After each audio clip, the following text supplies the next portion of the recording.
의도적은 아니었지만 그게 결국은 형제간에 막 분쟁을 일으키는 그런 경우 있고요. 더러는 다른 자식한테는 얘기 안 하고 이 자식한테만 준다고 했는데 비밀은 없습니다. 나중에 알게 되면 진짜 큰 문제가 되니까 그런 경우 삼가시고 제일 중요한 건 자식한테 지면 안 되는 거죠. 자식한테 물려주려고 생각하지 마시고 본인 쓰실 때 건강하게 즐겁게 그렇게 사시면 그게 사실은 자식한테 예를 들어서 큰 유산을 남겨주시는 꼴이 되는 거죠. 네, 결국 그 부모와 자식 간의 많은 대화를 통해서 평소에 좀 공감을 많이 형성을 하고 있는 게 중요할 것 같습니다. 10시 40분 지나고 있는데요. 시청자 전화 연결되어 있습니다. 받아볼게요. 안녕하세요. 어머니가 치매이신데요. 네네.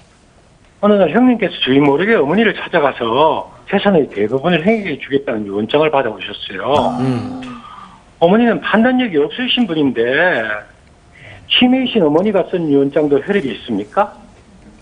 어떻습니까? 네, 그래서 이게 지금 사실 굉장히 많은 분쟁인데요. 그래서 재산이 좀 있으신 부모님은 서로 막 자녀들이 모셔가서 유언장을 받아놓는 거예요. 그래서 이럴 때는 사실은 당시 상황을 입증을 하셔야 돼요. 치매여서 정신 판단 능력이 없었다.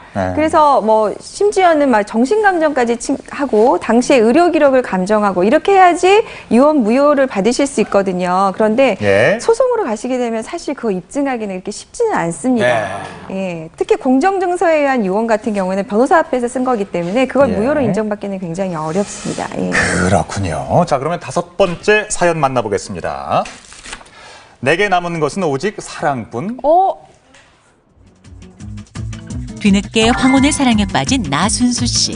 야, 결혼하고 싶은 사람이 생겼어? 결혼이요? 아버지 절대 안 돼요.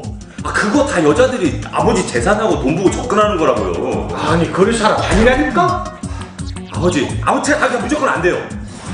아들의 반대에 고민인 두 사람. 아들이 생각보다 결혼 반대가 심해? 난 재산 같은 거 다 필요 없어요. 당신만 있으면 돼요. 아들한테 재산 다 준다고 유언장을 써주면 어떨까요?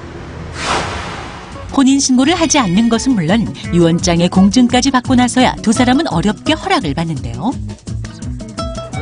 그러던 어느 날 이열정 여사는 전화 한 통을 받습니다. 남편분께서 교통사고로 사망하셨어요. 문제는 여기서 끝이 아니었습니다.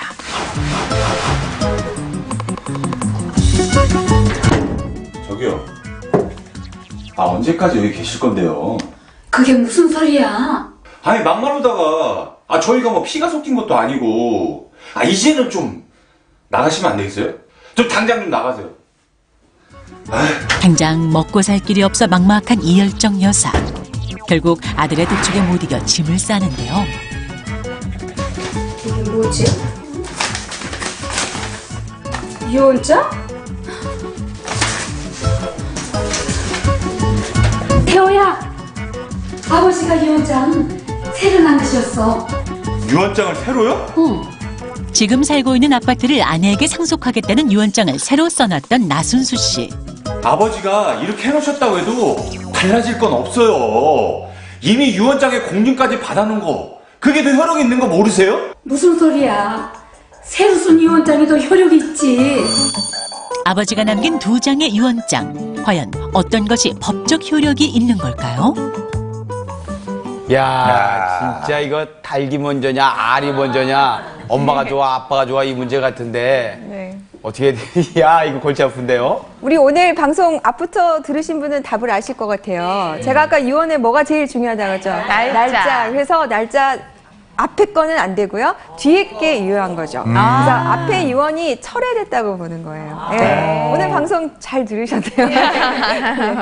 그렇군요. 그러면은 자녀들이 그 나중에 작성된 유언장을 따르면 되는 거겠군요. 근데 혼인신고를 하고 살진 않았지만 일단은 두 분이 거의 뭐 10년 가까이 사셨으면 사실혼 관계잖아요. 그러면 전혀 유리분을 받을 수 없는 건가요? 보호는 해줘야 될 것 같은데. 그러니까 이제 이렇게 유언으로 보호를 해주시면 되는데 만약에 저 자필 유언이 없었다면은 사실 사실혼하고 법률혼하고 차이가 바로 그 상속이에요.